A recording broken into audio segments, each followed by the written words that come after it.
folks, All Outdoor One here. Welcome to another video review. Today we're having a look at a classic bit of EDC kit.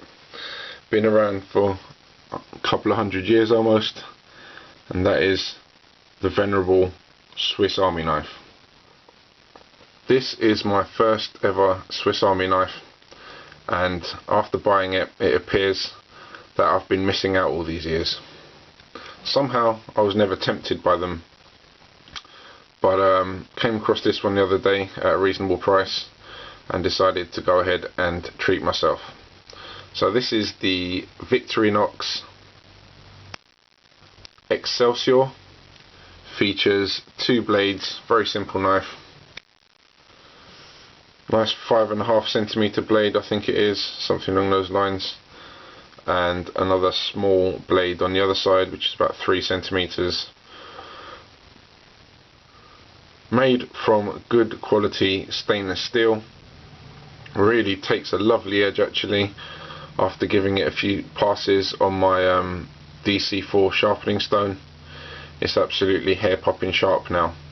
So definitely a good standard of steel, grade of steel used in this knife.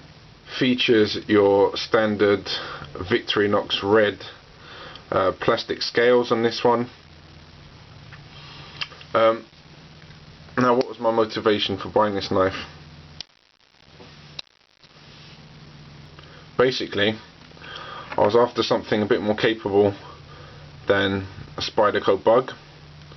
Good little blade on the bug, however a little bit small to be absolutely practical, so I wanted something bigger than that. Equally wanted something with a slightly thicker stock than my EDC knife of choice for quite a long time now, which is this modified Opinel. Basically, if you lift a paint cap with this, for example, chances are that tip will go. So as I said, I wanted something a bit more solid than this.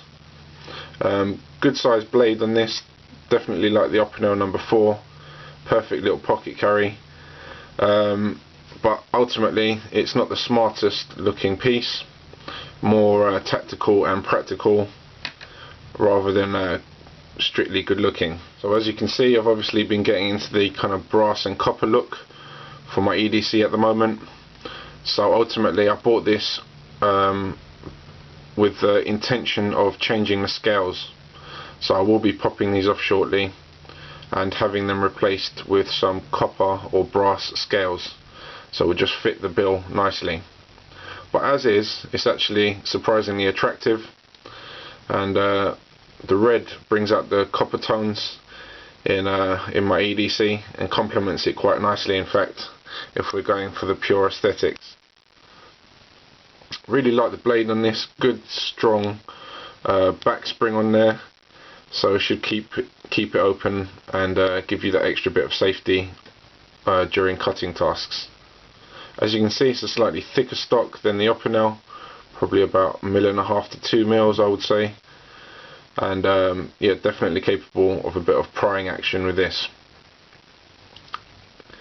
I think it just looks really smart overall, and you know, definitely office environment friendly compared to the modified Opinel, for example, or for example something like Buka Subcom 42 or SOG Micron 2, for example. Any of those kind of tactically looking knives would definitely raise some eyebrows in certain environments, whereas this is just your nice gentleman's pocket knife and definitely has that look and quality to it.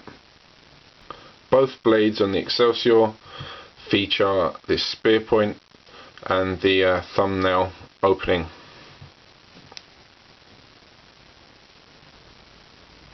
So overall opinions of the Victorinox Excelsior without keyring. Good little blade, definitely. If you have any reservations about buying one, then don't. I think you'll definitely be pleased with one of these. In my opinion, it's definitely an EDC blade with a touch of class that will fit into a gentleman's EDC. Not that I'm a gentleman, While I'm here, I'd also like to give a big shout out to Italy over at rtknives@hotmail.com. Also check out his blog on Tumblr. That's Italy Knife Maker on Tumblr. He was the chappie who very kindly made my own little alpha dog tag. He knew I was getting into the copper look and produced this cool little piece for me. Love it. Cheers, mate. So those are my initial opinions and thoughts on the Victorinox Excelsior. Really good piece of kit, I would say, overall, and I think it will prove itself more so over time. I hope you found this video review useful and or entertaining. Please subscribe and hit the like button if you do so. This is All Out the One signing out for now. Stay tuned for lots more news, reviews and discussions. Take care.